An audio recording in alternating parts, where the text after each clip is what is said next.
Hi Scorpio, welcome and this is your reading. Be open-minded po, hindi po halos lahat makaresonate. Thank you nga po pala sa mga nagsusubscribe at sa mga bumabalik. Maraming pong salamat. Give me the message for Scorpio. Ano yung mensahe sa'yo?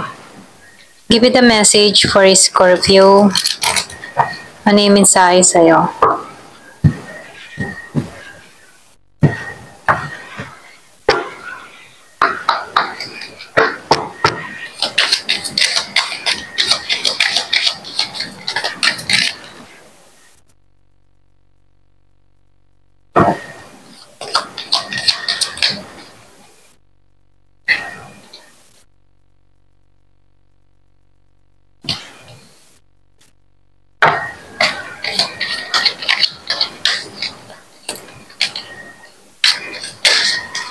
Yung iba sa inyo meron kang inaasikalo, yan, pasensya na. Yung iba sa inyo meron kang inaasikaso, legal, dokumento, papers, meron kang inaabiyads, legal. Meron ako nakikita na resulta, merong tawag or pwedeng merong patungo sa'yo. So nakikitaan ko dito, meron biglaang tutungo sa'yo, hindi mo to inaasahan. Meron gusto ng kaliwanagan, meron ditong hindi balanse sa sitwasyon. Meron din ako nakikita dito na tao na gusto ng justice. Yung iba sa inyo meron kang kadiling dito na Aries, Leo, and Sagittarius. Excuse me.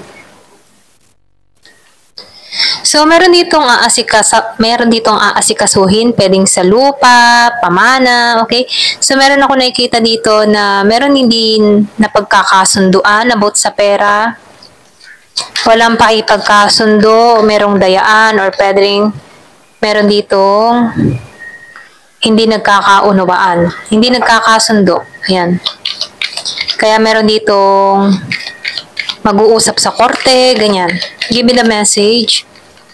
Yung iba sa inyo, involved ang pera. May involved na pera.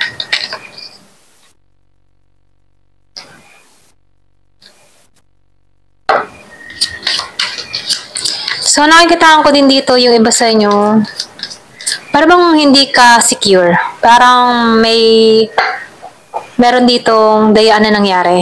Feeling mo, dinaya ka, niloko ka. Hindi ka secure, hindi ka balance. Ito rin nakikita ko, parang walang laban. Yung iba sa inyo, no? Meron ditong hindi balanse, walang laban sa sitwasyon. Parang kang napaglinlang, ganun. So, tingnan natin kung ano yung kahihinat na sitwasyon. Give me the message.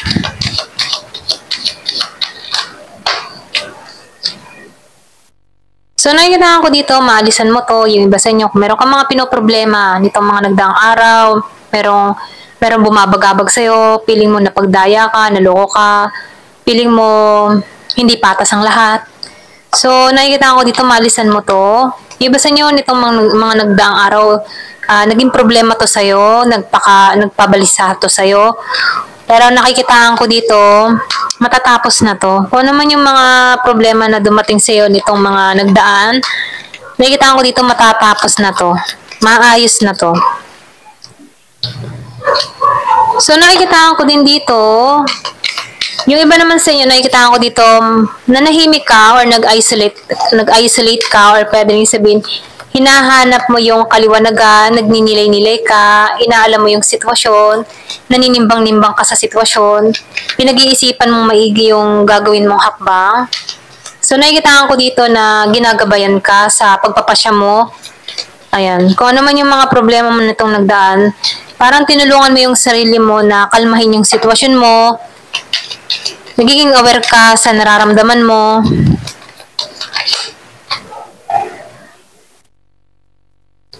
So, nakikita ko dito, meron ditong tao na hindi naging patas. Pwede nga ba sa inyo, nadaya ka or na-scam ka ng tao na to, merong kinuha sa yung pera, may malaking pera na kinuha. So, meron kang inaasikaso dito, papers, dokumento, or meron dito nagpas siya na kasuhan to. Yung iba hindi halos lahat. So nakikita ko dito, meron ditong hindi nagiging masaya sa sitwasyon, merong namomroblema, hindi siya masaya sa nangyayari, okay? So, sinasabihan dito kung medyo namomroblema ka, just pray lang. So, nakikita ko dito, meron kang yung parang hindi ka naging masaya dahil sa tao na to. Yung iba sa inyo, kadiling mo to. Pwede nyo iba sa inyo nag-anal, nag-divorce, meron kayong kasunduan, kasulatan, na kailangan ng justice, abogado. So, meron kang tao dito na ganid, makasarili, materialistic, mukhang pera, ganun. Ito lang nakikita ko dito. Na nagbigay ng pasakit sa'yo, ayan. Pero ganun pa man, nakikita ko dito, naalisan mo to, natauhan ka sa tao na to, nakilala mo siya ng lubusan, hindi ka naging masaya dito na nagsasama pa kayo. So, nafe-feel ko dito na nakakabangon ka sa sitwasyon dahil naalisan mo tong tao na to, na itong tao na to hindi nagpaka-mabuting ka-partner sa'yo. So, nafe-feel ko dito materialistic or pwede rin sabihin makasarili, nagliliwalim, ayan. Pero nakikita ko dito yung iba sa inyo nakasurvive ka dito, naalisan mo to, natanggalan mo to.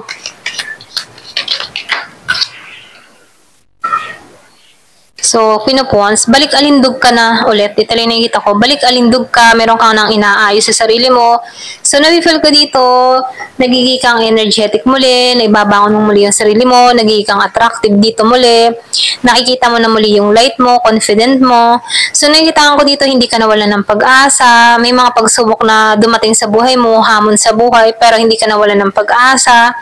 So, nakikita ko rin dito, meron kang mga inaayos sa sarili mo, meron kang mga tinatrabaho, kung bakit nagiging masaya or maayos ang takbo ng buhay mo ngayon. So, nakikita ko rin dito, nagiging ka ulit na komportable. Okay? So, nafe-feel ko dito na naalisan mo itong mga pagsubok, problema na dumating sa buhay mo. So, kung meron kang mga inaasikaso sa justice, matatapos na to. Ito rin yung mensahe, no? Hindi ka man naging masaya before sa tao na to or kung sino mang involved dito, nakikita ko dito na sa ngayon, nagiging ka ng masaya at na ibabalik mo muli yung confident mo.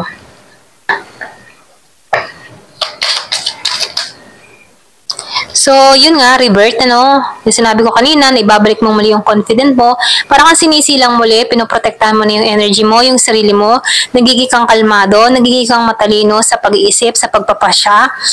Nakikitaan ko rin dito na aware ka sa mga ginagawa mo, aware ka sa mga sasabihin mo, at nagiging kang matalino dito.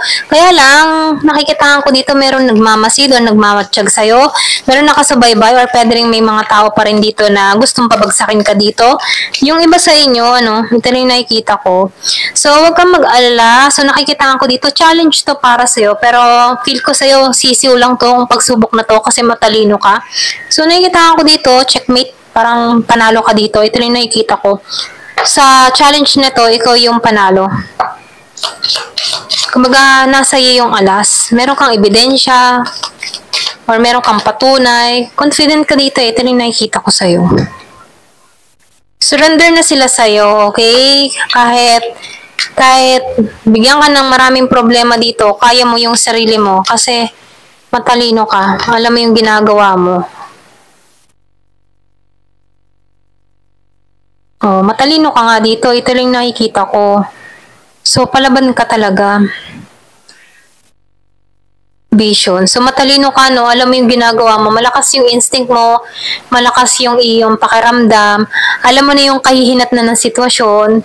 Kumbaga, radar mo sa tao na to, kung sino man yung mga umaatake sa'yo dito. Radar mo na meron siyang mga pinaplano sa'yo na pabagsakin ka dito or kung ano man yung intention nila sa'yo. Gusto ng mga to na papabagsak ka, pero alam mo na, klaro na sa'yo kung sino yung pagkakatiwalaan mo at kung sino yung dapat iwasan dito. So, nakikita ko dito, matalino ka. So, open yung crown chakra mo, malakas yung pakaramdam mo, malakas yung vision mo, open yung third eye mo. So, nakikita ko dito, malakas ang connection mo sa taas, padasalin ka, or pwede rin sabihin na meron kang gift, okay, na wala sa iba. Malakas kang makiramdam, basa mo yung tao mo or basa mo yung tao sa paligid. Hindi ka mapaglilin lang. Ito lang yung nakikita ko sa'yo, no? Ayan. Hanggang dito na lamang po. Thank you for watching. Love and peace.